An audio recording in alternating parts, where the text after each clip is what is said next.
Man, I don't know if I'm ready to finally hear the album that I'm probably gonna spend the next year crying over. Like, that's happening right now.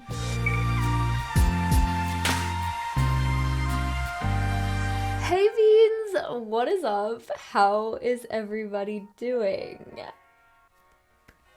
New Lizzy. Oh my god, okay, we're gonna listen to Older from Lizzy McAlpine today. Brand new album, Lizzy's third album. I don't know like what level of wrecked we're getting today, so I'm a little bit nervous, but I'm also really excited. Okay, I need to calm down. I'm excited. I literally received a text from my friend Sarah this morning that said, "Happy Lizzy Day to those who celebrate." And Sarah is the person who introduced me to Lizzy, so everybody give a round of applause to Sarah. Yes. Yes, we love Sarah. I'm so nervous and excited to see where this album takes us because something that's been really interesting leading up to this album is something that Lizzy's talked about a lot is the fact that she felt like, you know, she'd been kind of leaning toward making music that didn't feel like her, that felt like more produced than music that felt truly authentically her. I mean, I've always not liked performing and I couldn't really figure out why. Now I'm thinking back and I'm like, I was performing music that felt inauthentic. Like, I think my last record to me didn't feel right. I think it's because I was trying to sound like a lot of different people. The production, it just didn't feel like, it doesn't feel now. It doesn't feel right to me. And I don't think it did then either. So what I'm expecting is an album that has a lot less production than 5 Seconds Flat did. I'm thinking maybe leaning more towards When the World Stopped Moving, since that was like a live EP. Maybe we're gonna lean back towards that vibe. I mean, especially with Older being what it was. That would kind of make sense. I should also say Older is the only song that I have heard in full at this point. But Broken Glass and Drunk Running, she performed both of those live when I went to see her last year, last year, right? That was last year? Yeah. In Boston, I saw her. And so I did see her perform those two, but I haven't listened to them since I watched her perform them. I just remember thinking, ooh, these are good. And I haven't listened to I Guess yet. I know that came out a couple weeks ago, but I was like, I'm just gonna wait for the album.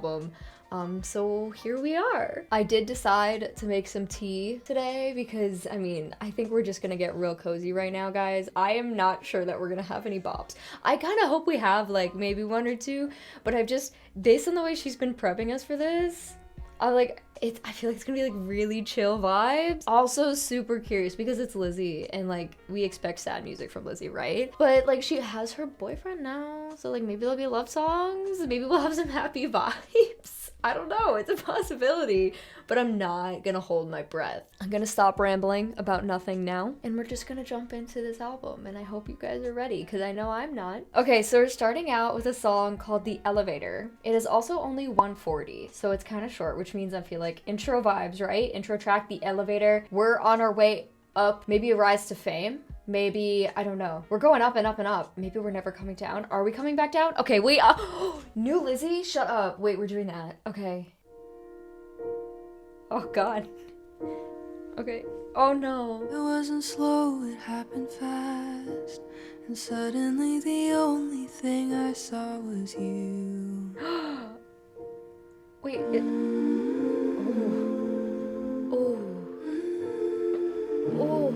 Can we be here in this room till we die? I think we can make it. I'm not gonna make it, girl.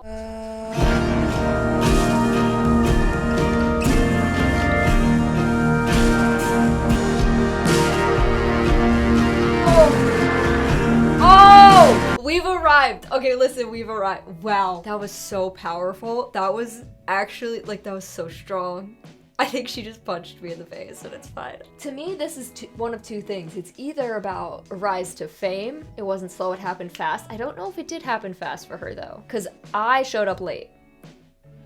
Sorry. Or if this is just about falling in love. This is such a gorgeous, gorgeous intro because it really does build. It builds up, and it starts out nice, light piano, right? Very simple, light piano notes and to build and build and build, which is nice because I feel like this is giving us a little bit of a taste of where this album's gonna take us in terms of like the production, because like I've said, she's talked a lot about the production on her last project and stuff that she'd been making, not feeling like herself. And if this is herself, give me more of this. Next we have Come Down Soon. I just want to listen to The Elevator again though. Listen, I'm just gonna listen to it again. You guys, I'll be right with you.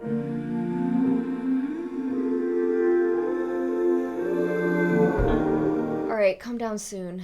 I'm here now. He says, do you come here often? I have to laugh 'cause that's so cliche. Okay. Only if I leave with him. Ooh. Oh, okay, I'm here. This is cute as hell already. I love the scene setup. We got such a nice scene setup. I see it all. It's all in here. Nothing this good ever lasts this long for me. Here's a cigarette. He offers it in his outstretched hand. And you said no. I remind him I don't smoke these. Oh. That's really pretty. Her voice is so perfect. So much for me thinking like this was about to be the cutest, happiest little love song that ever did love song. I should have known better. I do have to say, oh man, is this a mentality that I know all too well?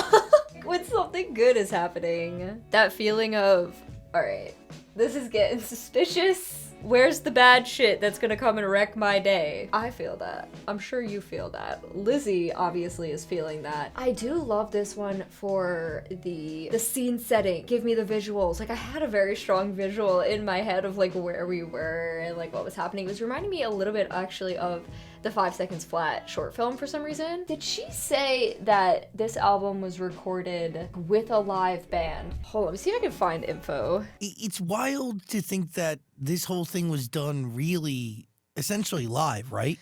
Pretty much, yeah. As always, my friends, if you want to listen to this album with me completely uncut, unedited, you can do that over on my Patreon. Over on Patreon, you can get all my other album reactions completely uncut, a bunch of exclusive content, these shoutouts down here. I'm sending you guys postcards.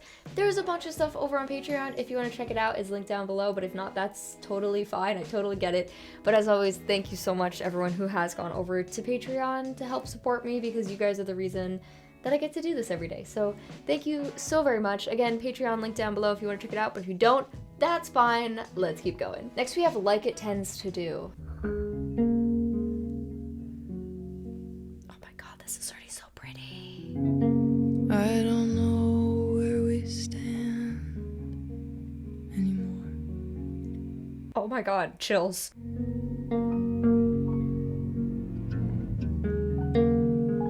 Okay, the instrumental on this album, like, it's been, oh, are you kidding me?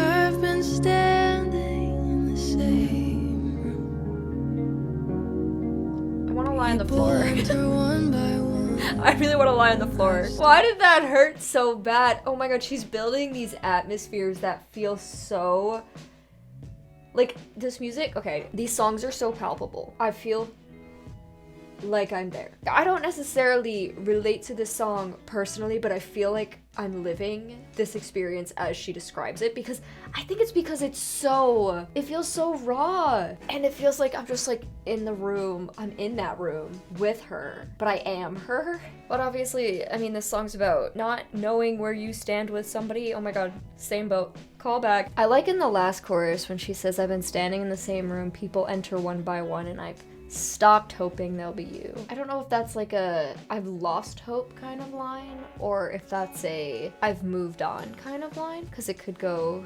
either way. Oh my god, I can't describe what I'm feeling. I feel broken. I'm really happy about it though, because this is beautiful. I can't get over the production so far. It's so gorgeous. I'm gonna die. What's next? Movie Star. Movie Star's only a minute and a half. I'm special. Yeah. He sees me. I feel like a movie star in the leading role. Oh. Famous to someone. Wish someone would stop me, but they never will. Ooh. over and over. Wait, I wish somebody would stop.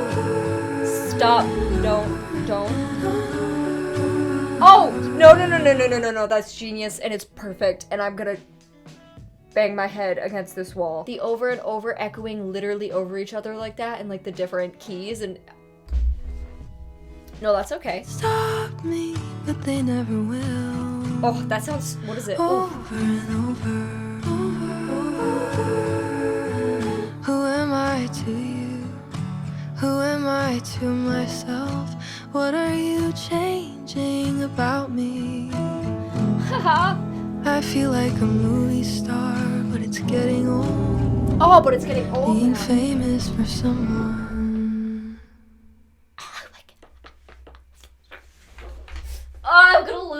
I'm gonna lose it. Guys, why do I want to cry so bad? I'm trying not to. I'm trying not to be that girl anymore.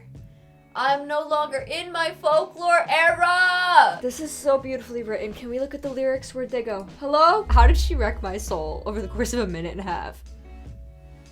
A minute and a half. I'm special, he sees me, he chose me out of everyone. I feel like a movie star in the leading role, famous to someone. In that first verse, you're like, oh my god, it's cute. No, there's not gonna be a single happy song on here. Because each time I think that's happening, it's not happening. So I'm gonna guess all of this was written before her happy little relationship that she's in. And I'm very happy for her. I said it kind of in a negative way. I don't know, I'm mad at her right now because she's hurting me. God, it seems like it's like about losing yourself in loving somebody and falling like, oh God, I feel like we get the whole story in a minute and a half. Was the relationship that short, or are you just that good of a writer? Oh my God, she wrote this with Olivia Barton. I love that for us. All Falls Down is next. Don't get your hopes up. Don't get your hopes up. Hollowed out. Tell me how to be.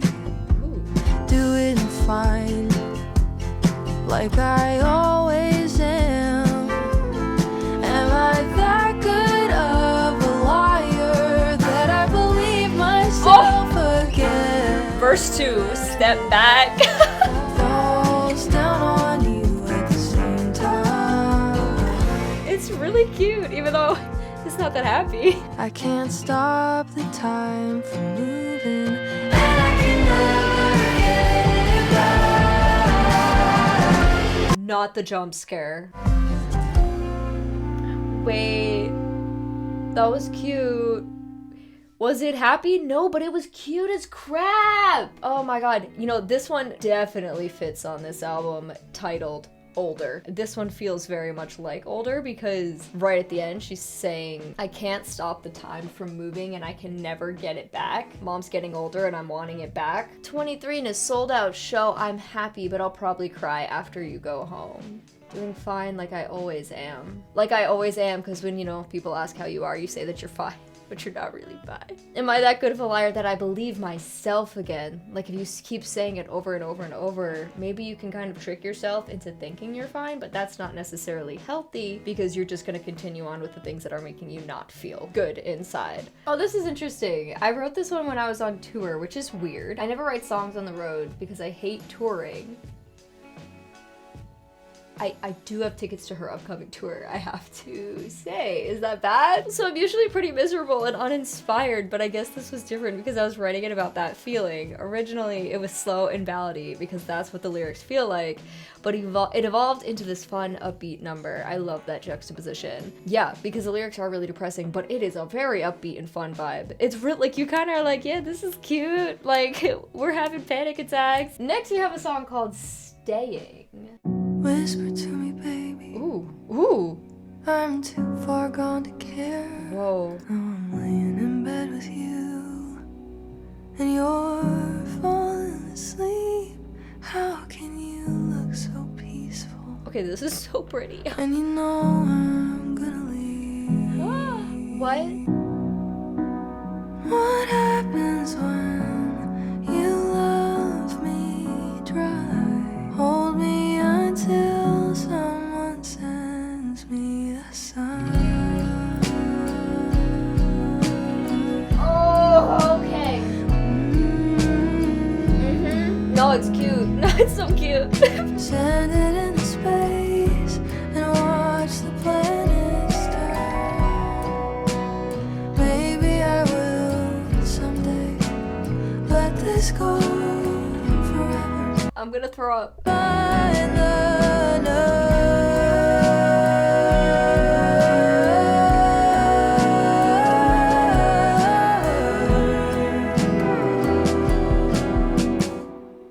It's done? No, are you kidding? No, it's not over. That song should be double the length. I think that's my favorite one. I was spinning and floating and dying, and I was happy about it. Oh god, this one opens up and, you know, she's describing a scene of being in a bedroom and like with this other person who's asleep. They look peaceful and she's there, and it seems like, you know, she's lying, she's sweating at night. She like is up and awake. She knows she's gonna leave, and you can like feel that like emptiness, that peace, that quiet. You know, like when you wake up in the middle of the night and it's just like, I don't know, it's kind of like a weird feeling because everything is so still. Like that stillness exists within that first verse and chorus, and then it builds up, and then we're in space. I mean, this one, I don't know what it, like, this one is just my favorite so far. I want to listen to this one again, like, right now. No, you know what? I'm gonna set an alarm for, like, 2:30 a.m. I'm gonna wake up and I'm just gonna listen to this song so I can experience it in the way it is meant to be experienced, which is in the stillness of the night. What's next, girl? Oh, I Guess is next, which is the one that has been out for a minute, but I haven't listened to yet. Straighten your tie. We're not alone. Ooh. I'll tell a lie just to bring you home. Ooh. Relax. Wait, I really like this. It's really cute. Now I am sick and Wait, I recognize that. Did she perform this in Boston too? No, didn't she post about this on Instagram too? And I think I literally commented on it. I need to go find the set list for the show I went to. Give me 1 minute. Firearm, Doomsday, give me... Broken Glass, I Guess. And Drunk Running! Oh my god! I heard 3 of these. I'm such a liar. I apologize. I wish I knew what I was doing, but I never do. This! We did this! I remember it now! Oh my god!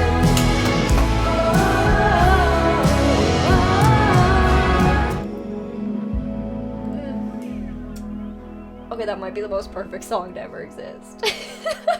That might be my favorite. I know I just said that 2 seconds ago, but that song is so perfect. I can't believe I heard it live and I completely forgot. I'm so sorry. This is the only time I listen to it. But that's right. On March 7th, 2004. Yeah, this was a while ago, guys. On March 7th, 2024, McAlpine hinted at the announcement of the song releasing by sharing a reel of her playing it on tour with the caption, "I have more to tell you tomorrow." I literally looked at that reel, heard it, and was like, oh my god, I think this reel was from Boston. And it was. It was from the show that I was at, which is crazy.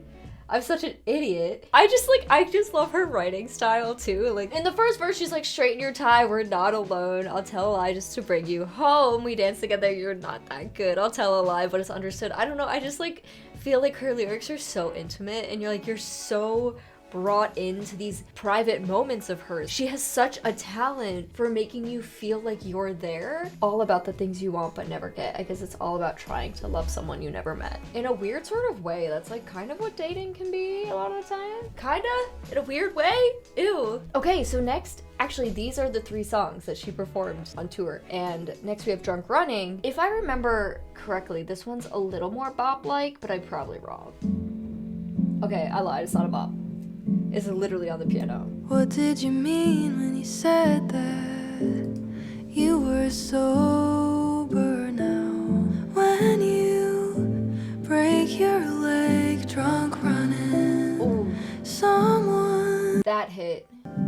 say I love you and then drink it backwards. No, she can't be that good at writing. I can't. I'm gonna go. No what? It's been great. I'm done. I'm done.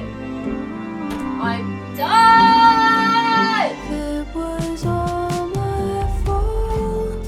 What if I drove you to it? Anything you knew. Oh no. I stayed Are you kidding with this production too? when I shouldn't. I'm so sorry I stayed when I shouldn't.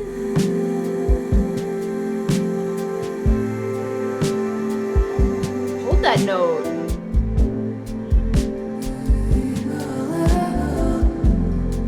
That's backwards, isn't it? Rude!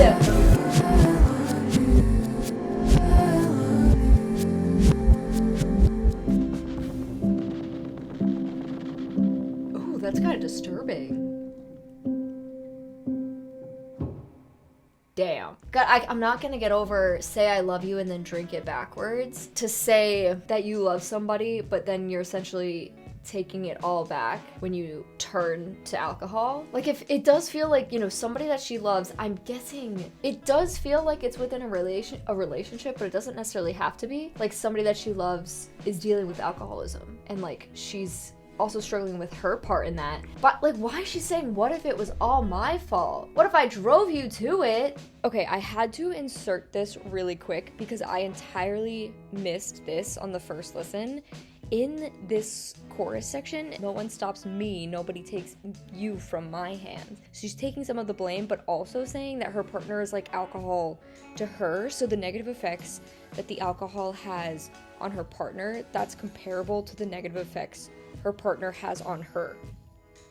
Shut up. Make a person out of memories, they won't live up to it. Ooh, that line hurts. I want to see what she said about this one. I wrote this song after I was out of the relationship that this album is about and pretty far removed from it. I went out with my friends one night and my ex was there. We were at a bar and he was ignoring me and just looked really miserable. I was like, damn, this is hard to watch. This song is about that experience and our time together before that. I ordered the tracks in a very specific way to carry you from the beginning of the relationship into the second half where things start to devolve and get really toxic. Oh God, that's great. I'm so excited. Drunk running is the beginning of that toxic chapter. So it hasn't been toxic yet. That's great. I'm glad we have, you know, we're only now getting to the bad stuff, the sad stuff, the painful stuff. Just now. Okay. The bridge is kind of like, oh God, what if I did this to you? What if I made you this way? What is even the next one? Oh, that's right. Broken Glass is next. Yet another one that she performed. And apparently, oh, You Forced Me To is after that? That doesn't sound good either. Broken glass on the table. Ooh. Pick it up, hold it to your throat. I know you've been hurt, but you did it first to me.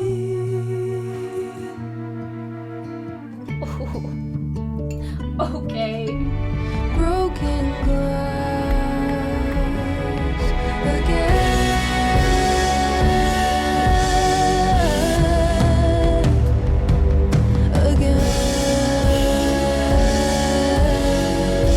Offensive. And every word is a landmine. I hold the glass against your throat, but I can't do it this time.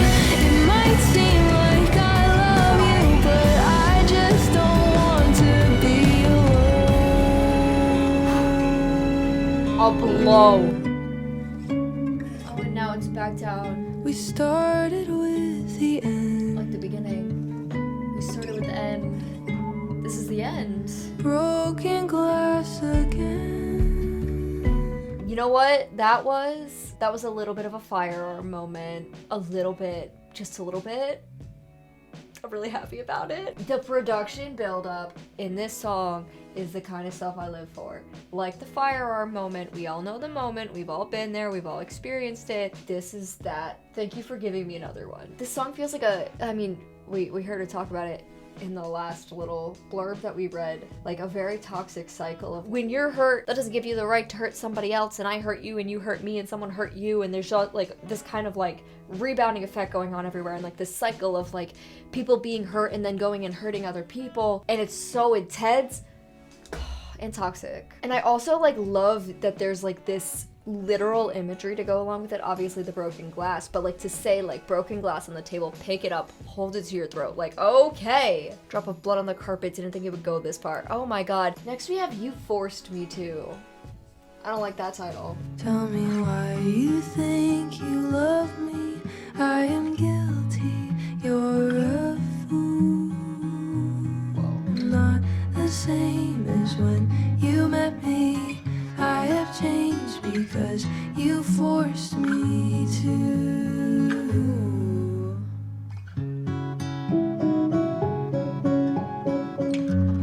Oh, what is the word for this? It's like, it feels like scripted, it feels like a play, it feels like a show. I know that I love you.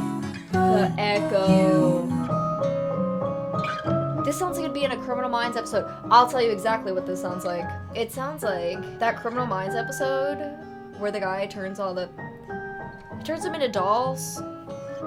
That's what this feels like. That's where my mind was going this entire time. I don't know why, but it's so creepy. I know that I loved you, but you loved me harder every time. Is this like stringing somebody along? Not being necessarily honest with somebody and like how you truly felt about them, maybe? I'm not the same as when you met me. Okay, so if you're in this relationship and now you've changed, I'm not the same as when you met me. I've changed because you forced me to. Oh, wait, so if you're like saying like she's in this relationship, right? And they're falling out of love because she has changed, but the ways in which she has changed were forced upon her by this other person. So the other person, in a way, caused her to fall out of love with them. That one's creepy. Okay, next we have Older. I actually have a reaction to this already up on the channel, so if you want to go see that, you can. I am gonna listen to it though, just for the cohesion of the album. I wish I knew what the end is. That one's beautiful. And I, like hearing the rest of the album, obviously, yes, it's the title track, so yes, it's like encapsulating the entire vibe of the album, but it just really did work, I think, for an opening single too, just because there's different ways that you as like a listener can relate to the song or see yourself in the song. And obviously I think it is meant to slot into this relationship timeline, this like falling in and out of love timeline, but it also can be looked at from a lot of other lenses, and especially with that lyric in the middle, mom's getting older and wanting it back, it's kind of just like a bigger scheme. It comes from a lot of places and a lot of different perspectives, I guess. I won't go too much into this one right now because we've already talked about it. Next we have Better Than This. Oh, this one's gonna be good. I feel it. But I like to be seen, and I like to be wanted. Want it to mean something, though.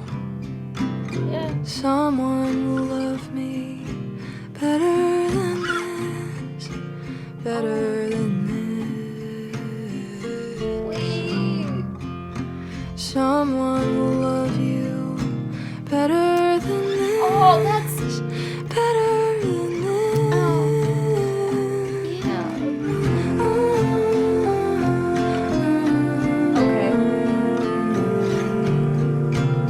There's so much to love about this one, guys. When that first refrain comes in and she says, someone will love me better than this, like my first instinct is like, yeah, girl, you deserve better. But then for her to say, someone will love you better than this, to just recognize that maybe nobody's really at fault, but like maybe we're just not right for each other and we're meant to be with other people, and we've kind of, this relationship's run its course. Because it doesn't sound like specifically in this song like she's putting all the blame on the other person. It sounds like she's taking some of that blame. Like, what if I'm not a good person? You always say that I am. Because she's saying too, like, you don't really know me at all now. I have you right in the palm of my hand. I'm kind of manipulating, sounds like a really negative word to use, but I've kind of like have this power over you at this point. I have you right where I want you. I have you believing everything that I want you to believe and thinking all the things like you think that I love you, and maybe I'm not feeling those things anymore. And to say too, I like to be seen and I like to be wanted. Could always count on you there, but I want it to mean something. Like, yeah, you see me, you want me, but it doesn't feel like it truly means anything. There's not much to it other than you wanting somebody that you don't even really know. This one is also one of my favorites. Like, wow. All right, 2 more songs left to go. The next one is called March. Never looked much like my father. I see it more now that he's gone. Oh. Or maybe I just see him in everything.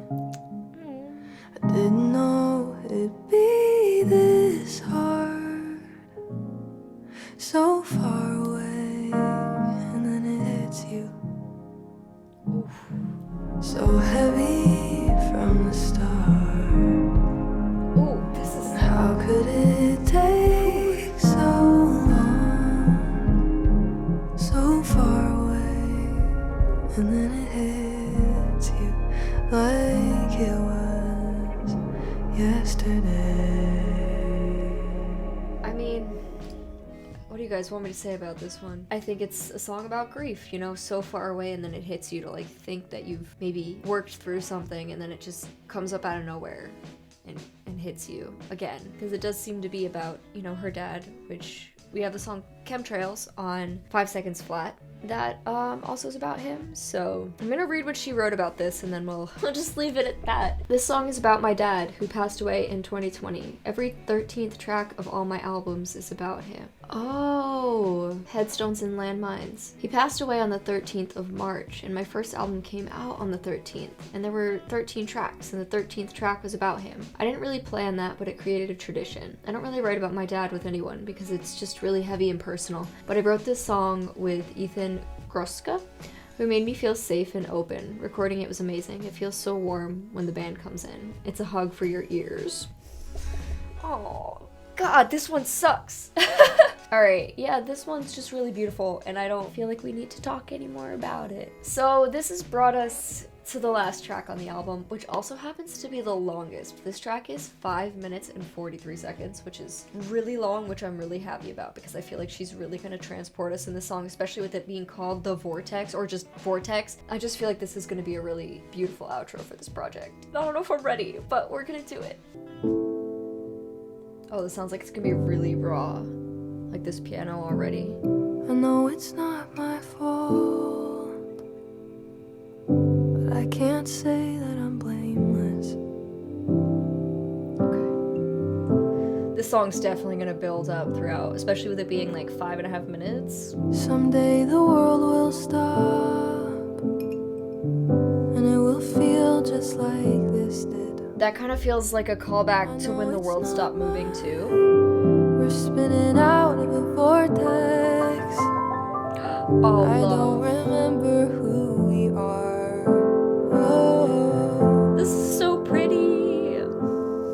someday I'll be able to let you go, and you're screaming at me, and I'm watching it fall, and I'm slamming the door, and you make yourself tall. 'Cause I always come back when I need a new song, and I'm tired, just awful together and awful apart. I don't know what to do. The chills. Oh, the chills are so real right now. Someday you'll come back and I'll say no. Oh, stop. That was getting too much. Too much. Too much. Too much. Too much. I like that it's like kind of a fade out without being a fade out. Like it is, but it's not. There's more to it than that. It's not just like your typical fade out. It feels like it's all fading away. All the memories, everything. It's just... and it's gone! That outro is everything to me because it's like, I love it when an album finishes like on a big note like that, and then that fade out, it just feels so intentional. You know, I generally don't like fade outs because I think in a lot of instances it's a lazy way to like finish a song, is just have it fade out like in a repetition kind of way, but that's not what this was at all. It's fitting because this song is so about like someday I'll be able to let you go, and to like have it fade out at the end. Also, it's more of an echo, and it's like you can actually feel the distance. It's not just like the volume's being turned down. It feels like it's actually getting farther away because those memories are starting to get farther away, and we're starting to move on from that relationship. And I mean, come on, this bridge, this is gotta be one of, if not my number one favorite Lizzy bridge. This situation that she's singing about is escalating with her singing about it. You're screaming at me, I'm watching it fall, I'm slamming the door, you make yourself tall, and it's always an act and it never lasts long because I always come back when I need a new song. Oh, what a line. I'm tired of this and the way that it feels. I'm not there anymore. This has never been real. We're just awful together and awful apart. I don't know what to do anymore. There's such a frustration that's coming through in that, in the way in which she's singing it, the words themselves, the production, like it just feels like frustration. And then to say, someday I'll be able to let you go, someday you'll come back and I'll say no. Those are the last words on this album, which is amazing to hear because it means that she's like truly leaving it in the past, again with that like fade out at the end, like she's leaving it in the past and she's moving forward. And it does seem like a lot of these songs were written either over a year ago or about things that happened over a year ago, because as we know, she's in a very happy relationship right now, which we love. It feels like she's reaching this state of closure by the end. It doesn't seem like, you know, within this song maybe she's 100% over it, because she's still saying like someday I'll be able to let you go, but the you'll come back and I'll say no, like she knows she's done with it. And the instrumental itself feels like the future beyond this song of her actually moving on, which is really, it's just really powerful and really strong, and I really love it. And there we have it. That is the brand new and third album from Lizzy, Older. Wow, we've been through a lot in the past, like, what has it been? Hour and 45 minutes. What I'm loving, you know, first listen coming out of this project is I do feel like this like closure, because there's a lot of sad themes on this album. As she says, like, this is a story from beginning to end within a relationship, falling in and out of love. And in the end, that instrumental, I feel like it's so powerful. It made me feel like closure with the situation. It made me feel like, oh, like maybe everything's okay, like even if it's not okay now, like it'll be okay someday, like someday we will get there. Girl, that's so beautiful. And I definitely think comparing this project to 5 Seconds Flat, like it's definitely drastically different. The production on this album is drastically different, which I expected coming in, because she's talked a lot about that, about how maybe with 5 Seconds Flat, as much as, I don't know, I love that album, I'm sure you love that album, it sounds like she kind of feels like she lost herself a little on that project. I'm glad that she decided, instead of just going with what everybody else loved, that she decided, no, I'm gonna do what I want. I am kind of just doing whatever the fuck I want to do. I'm gonna do this in a way that feels true and authentic to me, which is what this album feels like. It's very raw. This album does feel really raw, which I think works so well with her style because her lyrics are so personal, and her vocals, like her voice is just so, I say this all the time, it has this effortless sounding beauty to it. It just feels like, it doesn't feel like she's trying, and I'm not saying that she's not, I'm not saying like she hasn't trained her voice or anything, like of course she has, but like it just sounds like she's like just speaking these things and just telling us about these things rather than singing about them in this like well polished perfect kind of song. It just feels really raw, and like we're reading her diary, or she's reading it to us and she's telling us about these experiences, and in the least parasocial way possible, it kind of feels like she's our friend and like telling us about the stuff that she's been going through. The ones that I started on first listen were The Elevator, Movie Star, Staying, I Guess, Drunk Running, Broken Glass, love that section, and Better Than This, and also I'll say Vortex as well. That is pretty much half the album, don't mind me. But I'm excited to spend more time with it and see, you know, what I end up feeling long term, because I know this album's only gonna grow on me from here. Because as of right now, like, can I say it's like my favorite Lizzy project? No, of course I can't, because I've only listened to it once, and I've listened to 5 Seconds Flat about 4,500 times because I love that album so much. But this is definitely something really different from her. It still sounds like her, obviously, but I'm saying like it's different in the sense that it's nothing like her last project, and I think that's gonna take some time for people to adjust to. I'm so excited to see her in concert, because she said this tour is gonna be really different, and what I think that means is it's probably gonna be a very stripped down, chill vibes kind of tour, which I'm excited for, although she said she hates touring, which I did kind of know, so I feel a little guilty. I'm sorry, girl. I love you. I hope you don't mind me coming to see you in Boston. When I am editing this video, which is probably only a few more listens into this album, this is the ranking that I've come up with. Like I showed you guys, I have, you know, the songs that I checked off, the songs that I think as of first listen were my favorites, but you know, after a few more, that's what it is. Feel free to roast me and tell me that I'm wrong, because I know you probably will. That's gonna do it for Older from Lizzy. Thank you guys so much for hanging out though, and for listening to this album with me. I appreciate you, and I'll see you guys in the next one. Bye, guys. Don't mind this cute walk look. Also, I have no idea how this audio is right now, but I just wanted to like give a little update because I'm currently out for my daily walk and it's like warm. I'm wearing this sweatshirt and I'm way too warm in it and it's giving me so much joy. But I'm listening to Older right now. I am just like, this is the perfect spring album and I'm realizing that now. I think this album might be perfect and I just wanted to say that because I'm feeling so emo about this album right now. Really hope nobody's listening to me right now because I know I sound insane, but I just wanted to tell you that. All right, have a good time.